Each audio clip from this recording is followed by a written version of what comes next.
We at the hotel, motel, Holiday Inn. We wake up at 6 waiting for Nintendo to begin. And they did. They did. Surprise Nintendo Switch game. They come through in the clutch. What's going on, everybody? It's Zach from SwitchForce. Good morning, Mario. And good morning, Switch fans. Nintendo, they prove once again that they are the only ones that knows what's cooking. Nobody else could possibly peg Nintendo into a tiny lane. No one could possibly take Nintendo and put them into a small box. They just operate on their own. And today, bright and early, July 12th, they announced a brand new Switch game, never before seen, never before predicted, and coming out later this summer. So make sure to get your opinions raging. Let me know in the comments down below what you think. And look, there will be naysayers. There will be non-believers. There will be people that try and pull this down. To them, I say, phooey. Phooey. Okay, this is actually really cool. This is actually super neat. I'm excited to share it with you because it's so darn Nintendo. This right here is the Fixture S2, the latest iteration of the world's best Nintendo Switch accessory, now redesigned to perfectly fit your beautiful Nintendo Switch OLED. For those who haven't experienced the magic, the Fixture creates a whole new way to play your Switch games. And trust me, once you take the best Switch controller and fuse it with the flexibility of portable play, you'll never go back. Today's video is brought to you by Fixture Gaming, actual super geniuses who developed the coolest Switch accessory in existence. The Fixture S1 for the OG system, and now the Fixture S2 for OLED, elevates every Switch experience, every game, especially if you want to play Xenoblade Chronicles 3 or even Splatoon 3 with an actual controller. Now you can play Nintendo Switch the way it was always meant to be played. Portable Pro. The Fixture is basically your Mjolnir, helping you rule the gaming world as you take it with you everywhere. It's masterfully engineered to be balanced, lightweight, comfortable, easy to use. All you gotta do is snap on, slide in, and you're ready to go wherever you go. You can play at lunch, relaxing in bed, waiting for mom, inside, outside, heck, even play it while inside the pool because you're so addicted to free-to-play Fall Guys. Every Nintendo Switch owner needs a Fixture, and you can even get a cool case for your Fixture that stores your Switch, Switch games, and Pro Controller without even having to detach the device. So make sure you click the link in the description down below to check out the Fixture S1 available now and Fixture S2 available soon. This thing will change your Nintendo world, plus every time you click the link, it helps support SwitchForce. Whether you're into Animal Crossing, FPS, indie games, or Pokemon, the Fixture is the new best way to play. Guess what franchise? Okay, it's coming back for another round on an anniversary year, because if we know anything about Nintendo, it's that they want to prove to us that the Zelda anniversary was the worst. And so Kirby is getting another game for its big anniversary. Hey, the last Kirby game was phenomenal, like the best Kirby ever. So give me more Kirby, show me what you got. And it seems like Nintendo has been playing a lot of Fall Guys. Of the 50 million people, Nintendo was one of them, because their new Nintendo Switch game is Kirby's Dream Buffet.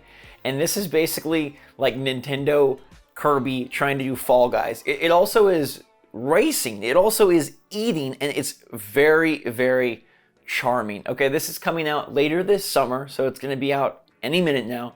Honestly, this would be like a great stealth drop for a direct, but Nintendo doesn't want to do directs. And to be clear, like, I still think more is coming. I think this is going to be a big week. I think there's going to be stuff maybe even every day from here on out. But Kirby's Dream Buffet is a racer, it's an eater, and it's whoever can be the most rotund by the end of the line that gets the gold medal. It's played locally, it's played online, it's an eShop game, and I have been clamoring for Nintendo to do more of this, taking their major franchises and their characters and saying, hey, what if we got creative? What if we did something eShop only? It doesn't have to be a $60 game.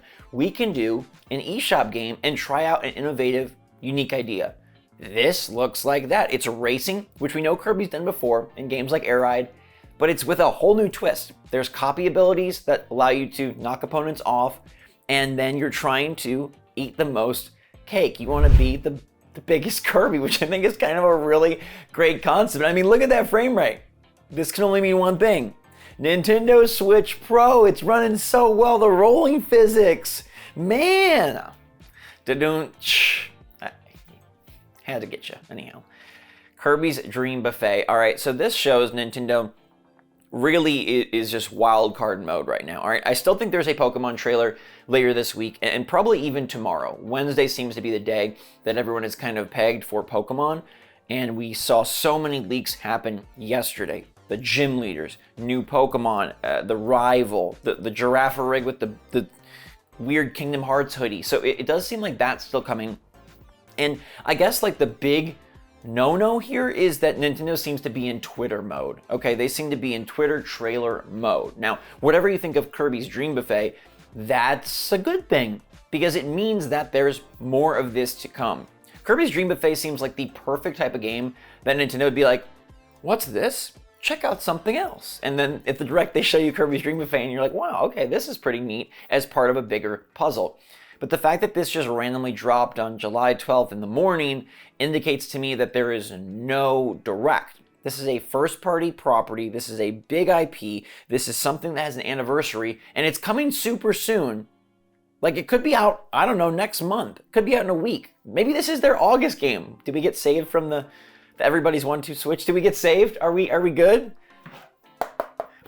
Are we good? I'm talking to the clock like it's an 8-ball. That's what happens when you're on Nintendo Watch at 5:50 in the morning. Anyhow, I don't think there's a Direct, but I do think we'll get the Mario Kart DLC. I think we'll get the Pokemon trailer. And who knows? Nintendo is surprising. I think if nothing else, what this shows is like Nintendo does have wild cards. The insiders don't know everything. They can't predict everything. And for me, my opinion now, Kirby's Dream Buffet looks sick. Okay, it does sort of look like a simplified Fall Guys. Now, it seems to be just racing. If that's the case, I wonder how much it costs. If there's more mini games, if there's multiple things, like the way the trailer makes it look, it seems like there's multiple modes. But then if you go read the description on the website, it indicates that you can use these copy abilities in the races. So I'm not really sure. There's some sequences where they're like stuck in like a screen that almost looks like a Mario Party minigame screen, but it must be part of a race. But then again, it's different perspective than the rest of the Rolly Ball race. So I'm not so sure. Maybe these are just like really in-depth obstacle courses with a bunch of cool sections. And if that's the case, and if this is either free or cheap, I'm in. I love the idea of Nintendo doing something creative on the eShop. And if it's free, if Nintendo wants to go that route, okay, now they're getting in on the game that everybody else is playing to huge success on the Switch. We know Nintendo, like, they've dipped their toes in those waters, right? There are free stuff that you can get on the Switch, including Kirby, right? Kirby is kind of, man, in some ways, as antiquated as Kirby has been, Kirby is sort of like a look to the future for Nintendo. They've utilized Kirby to create these smaller experiences like Kirby Fighters 2, and they use this then to, I don't know, check out new ideas, try things out, leak Kirby in the Forgotten Land in the data mine. 3D Kirby, that's where I think we really found out about it, was in the data mine for Kirby Fighters 2, but wouldn't you love them to do this with Link and Mario? Like a freaking Link's Dream Buffet? It's like, yo, who's gonna chow down more? Zelda or Ganon? Get eaten. Feed them. Instead, it's Kirby, who is sort of like the real creative one. Now, a bunch of you are probably just like, what the heck? This is Nintendo again, doing nothing. Doing the least, right? Taking some big idea. The YouTubers are going crazy, and it's nothing. But a couple things. One, there's still more to come. Two, that Switch Pro, I guess it could still happen. It seems like Direct and Switch Pro are very unlikely to happen in July now, and it's going to be a series of smaller yet potentially still very cool announcements, like getting Bayonetta 3 news, getting Mario Kart news, getting Pokemon news, and getting random cool eShop game. Like, that's a good week in July for me. Is it a Direct week? No. Is it a new console week? No. Some people still don't believe that's real, though. But all I can say is that Nintendo, masters of the mirage. They're masters of, you never know what they're gonna do. And there's a part of me that's learning to love that. Okay, as much as I like pattern, I like routine, like that's what I pick for my life. That's what makes it easier to make the videos. That's what makes it better to know what's coming next. Nintendo wakes you up at 6 a.m. on July 12th and says, hey, we've got a brand new Kirby game that nobody's ever predicted coming to Nintendo Switch this summer, racing Fall Guys hybrid on the eShop, possibly free. Okay, so Nintendo, you know what? They could drop the Oracle of Ages and Oracle of Seasons remakes. You know, they could have a Switch Pro. They could have an Animal Crossing eShop game. They could have just a number of things that nobody is talking about, and for that, I love them. For that, I love that we don't know everything. For that, I love that there is some mystery and some surprise still left in them. I'll be back tomorrow, 6 a.m., because it feels like Pokemon is the tomorrow thing, and then Thursday should probably be Mario Kart, maybe Friday. We'll have to wait and see. Who knows? Your guess is as good as mine. Did anybody predict Kirby's Dream Buffet? Probably not. But let's see what you are looking forward to in last night's poll. I asked, which Switch release are you targeting next? Xeno Chronicles 3, Splatoon 3, Mario Rabbids Sparks of Hope, an indie game, or none? And let me tell you, I'm changing my vote. I'm erasing everything, I'm changing my vote, and it's gonna be Kirby's Dream Buffet. Seriously, like, I'm not being ironic. The frame rate! Anyhow, 35% of you picked none. You really are in dire need of new Nintendo news. I think Splatoon 3 is going to climb those charts once we do see the Direct and understand more of why this game exists, why it has a 3 at the end. But 21% of you picked Xenoblade Chronicles 3, 23% picked Splatoon 3, 12% picked Mario Rabbids, and 9% picked an indie game, with 35% of you conserving your money until Nintendo announces something better. Is it Kirby's Dream Buffet? Could it be something later this week? Let me know what you're thinking and how you feel about Nintendo still being the mysterious official reveal announcement man, woman, person, animal, creature, beast. The beast from the east, dropping magical surprises at the 6 a.m. motel. Thank you so much for watching, everybody. Hope you all having a great day. Make sure to stay safe, stay healthy, stay happy, stay positive out there. And until next time, everybody, love you lots. Get rolling. SwitchForce out.